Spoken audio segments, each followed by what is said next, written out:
सेठ साहब, आप कुछ मुकामी मामलात की तरफ आते हैं और कल आपने मुझसे अचानक सवाल पूछ लिया, हालांकि सवाल पूछना मेरा काम है। आपने मुझे कहा कि एक शख्स जिस पर नज़र रखने की ज़रूरत है मुज़ाकराती अमल में, वो कौन है?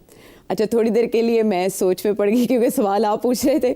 मैंने जो जवाब दिया उन्हीं की अहमियत आज खुलकर सामने आई है, वो है बुशरा बीबी।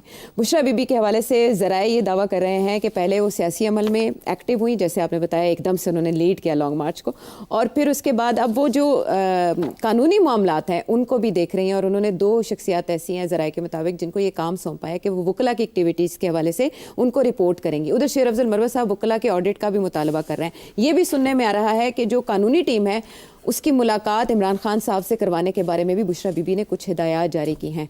तो बुशरा बीबी अगर लीड करती हैं इन सारे मामलात को, तो क्या पाकिस्तान तहरीक इंसाफ निकल सकेगी गर्दाब से या मजीद फंस जाएगी? मैं समझता हूँ निकल जाएगी। निकल जाएगी? अच्छा, क्यों?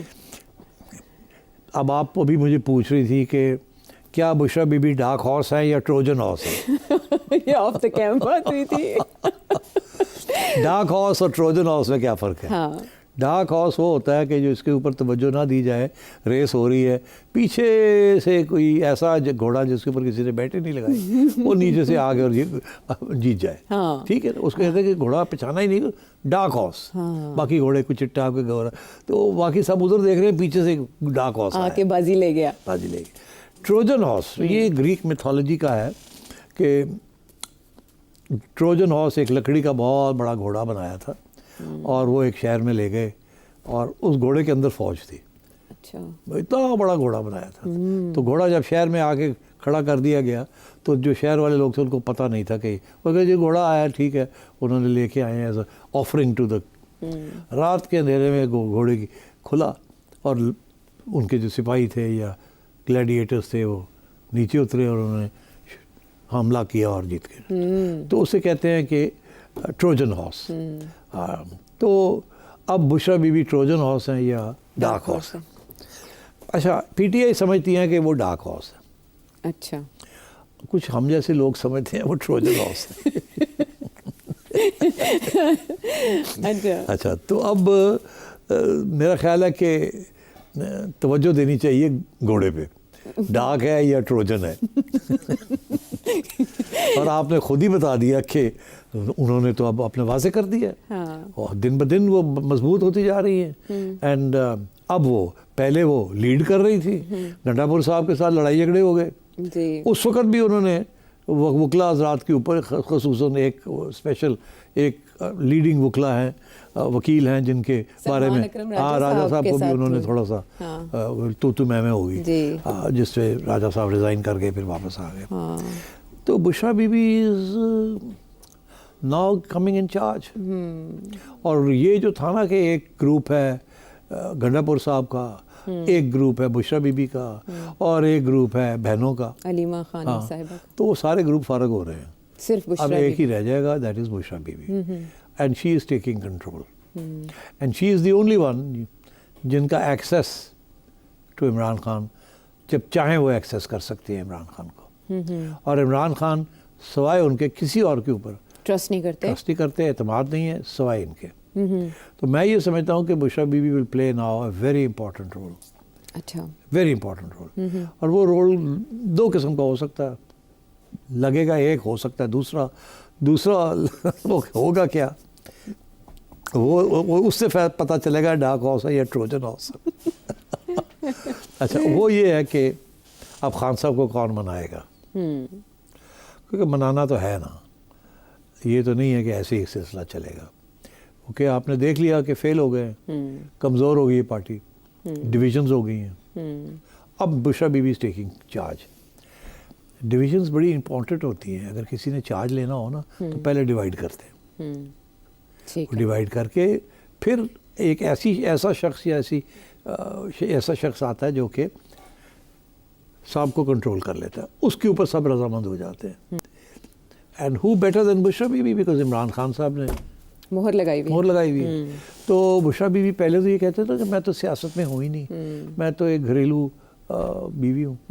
अब तो क्लियर हो गया ना कि घरेलू से लोग she is now a politician and she is Imran's right hand man. Man मैंने कह दिया, वुमन, वन वुमन आर्मी है वो मैन। तो अब आई थिंक तैयारी करें आप कि अब गंडापुर साहब की जो बातें हैं उनमें कोई अहमियत नहीं है। अच्छा, अब जो वकला हजरात बातें करते हैं कोई अहमियत नहीं है, किसी की कोई अहमियत नहीं होगी। एज वी मूव फॉरवर्ड सबसे ज़्यादा अहमियत बुशरा बीबी की होगी, और वही अब बयानियाँ बनाएंगी, ठीक, वही आप खान साहब की पार्टी को लीड करेंगी हाँ। इन दी एब्सेंस ऑफ खान साहब। ठीक है, लेकिन पसे पर्दा जो मुज़ाकरात थे उनके बारे में कयासरा ये की जा रही थी कि वो बुशरा बीबी के साथ ही हो रहे हैं एस्टेब्लिशमेंट के। मैं आपको पहले दिन से कुछ कह रहा हूँ, थोड़ा शर्मिंदा होता हूँ रिपीट करने में कि मेरे तो ना कोई जिन भूत आ जान मैंने डर ही लगता रहता है। क्या पता पहले से ही हो आपके साथ। बस, तो इसलिए मैं ज़्यादा बातें नहीं करूँगा, बट मैं ये ज़रूर कहूँगा कि Bushra Bibi will be bridge. Bushra Bibi can play the role of a bridge. ये जो क्राइसिस चल रही है ना, इसको रिजॉल्व करने के लिए, आगे जाने के लिए Bushra Bibi will be very important. पुल का किरदार अदा करेंगी, पुश नहीं करेंगी। पुल अच्छा, लेकिन ऐसे में वो जो पुश हुआ ना पहले, हाँ, वो शायद पुल ही था। वो ये 26 नवंबर की बात कर रहे हैं। अच्छा, हाँ, तो पुश लग रहा था ना पहुंचो डी चौक, तो ਉਹਦਾ नतीजा की निकलिया, पुल ही बनया ना, पुल नहीं बने, समझे ना, पुल बैक, हाथ में आगे इख्तियारात और मामलात। और तो इसलिए आई थिंक इससे ज़्यादा बात मुनासिब नहीं है करनी, but look out for Bushra Bibi. ठीक है, और नेक्स्ट वीक को अगर हम देखें तो तीसरी मीटिंग होनी है मुज़ाकराती कमेटियों की आपस में, और उसमें तहरीरी मुतालबात देने पड़ेंगे, क्योंकि इरफान सिद्दीकी साहब के मुताबिक 12 दिन में 1 इंच मामलात आगे नहीं बढ़े। तो लिख के क्यों नहीं दे रही पाकिस्तान तहरीक इंसाफ? यार तहरीक इंसाफ कोई पार्टी है? कोई पार्टी तो नहीं है ना। अब वो खान साहब ने जो उनको कहना था कह दिया हुआ है, मगर अभी भी वो लिख के नहीं दे रहे, क्योंकि उनको नहीं पता कि खान साहब कल फिर कहेंगे ये क्यों नहीं किया और वो क्यों किया।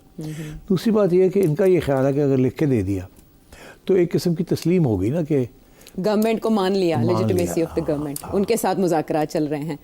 तो बेहतर ये इसको इनफॉर्मली रखा जाए अपने डिमांड, जैसे कि एक तरफ उनके जो मीडिया वाले लोग हैं वो यही कह रहे हैं ना, तो आप देख लीजिएगा 2 महीने के बाद रेमिटेंसेस कम हो जाएंगे, ये हो जाएगा, वो सिविल डिसोबीडियंस चल रहा है, and so on and so fourth. तो हथियार अपना कोई भी नहीं गिराता जब मुज़ाकरात हो रहे हों, ना गवर्नमेंट गिराए हैं ना इन्होंने गिराए। एक बात मैं आपको कह दूं, एस्टैब्लिशमेंट ने पैगाम भेज दिया इमरान खान को कि आपके और हमारे दरमियान मुज़ाकरात नहीं होंगे, पसे पर्दा जो थे कुछ नहीं होगा। अब आप हुकूमत, जो आज की हुकूमत है उसके साथ बात करें। ऐसा क्यों किया एस्टैब्लिशमेंट? ताकि ये जो इमरान कहता है ना, जो पावरफुल लोग हैं उन्हीं के साथ बात करनी है। इस गवर्नमेंट को तो हम मानते नहीं है, तो फॉर्म 47 गवर्नमेंट है, कहते मानो ना इसको, पहले ये मानो, नहीं इसके साथ बात करोगे तो और कोई बात नहीं होगी तो इधर ही होगी, तो फिर इसी को मान लिया ना आपने। हाँ। ये वही एक्सटेंशन है कि लिख, वो कहते हैं हमने लिख ही नहीं देना, वो कहते हैं एदे नाल ही गल करो। अच्छा, ठीक है। और ये अब आप देखेंगे कि ये पैगाम आएगा आपको मुख्तलिफ जगहों से कि एस्टैब्लिशमेंट का पॉइंट ऑफ व्यू ये है, वी आर नॉट, हम तो अपना काम कर रहे हैं। बैरिस्टर गौहर ने कह दिया एस्टैब्लिशमेंट के साथ कोई मुज़ाकरात, तो बस फिर आप समझ जाएं हाँ। कि बैरिस्टर गौहर भी ये कह रहे हैं कि हम हुकूमत के साथ ही बात करेंगे, ऐसे ही है ना, एस्टैब्लिशमेंट के साथ कॉन्टैक्ट खत्म हो गया, हाँ, नहीं है राब्ता। और ये पैगाम अब आपको मिलेगा फ्रॉम बोथ साइड्स। इसीलिए गवर्नमेंट को भी ये कह दिया गया कि हुण तुसी उठो तो गल करो। तो इसलिए ये कमेटियाँ शिटियाँ बन रही हैं, क्योंकि भाई लोगों ने कह दिया कि यू डील विद इट, आप गवर्नमेंट हैं, यू डील विद इट। ठीक, अब गवर्नमेंट कैसे, no government wants to go home, तो एस्टैब्लिशमेंट को पता है ना कि ये तो कभी डिमांड कंसीड ही नहीं करेंगे ना कि इस साल इलेक्शन करा लो जी, तो कहते हैं सेफ है आप पे करन, कामयाब भी होंगे या नहीं होंगे, सारा बोझ तो ना पेगा, गवर्नमेंट तो पेगा, साढ़े वाल क्यों आ रहे हो, फोकस करो उधर, गाली पड़नी है तो उधर पड़े, हमें भी क्यों कहा जा रहा है। तो they are washing their hands off the whole thing, right. मगर अब मैं फिर क्या कहूँ। चले आप अगले हफ्ते कह दीजिएगा। कभी अपना हैंड पुल नहीं करती, हाँ, तो रखती है हैंड, तो बस अब इससे ज़्यादा dark horse, Trojan horse, establishment, हाथ, गवर्नमेंट, लिख के देना नहीं लिख के देना, इनसे बात करें। अब खुद समझ जाए आप। चले, अक्लमंदों के लिए इशारा काफ़ी है और आपके देखने वाले खासी अक्लमंद है। देखते हैं वो इससे क्या नतीजा निकालते हैं। मुज़ाकरात का भी नतीजा निकलना ज़रूरी है और इसके लिए पाकिस्तान तहरीक इंसाफ को लिख कर अपने मुतालबात हुकूमत के सामने रखने हैं और जब हुकूमत से बात होगी तो फिर बात चल निकलेगी।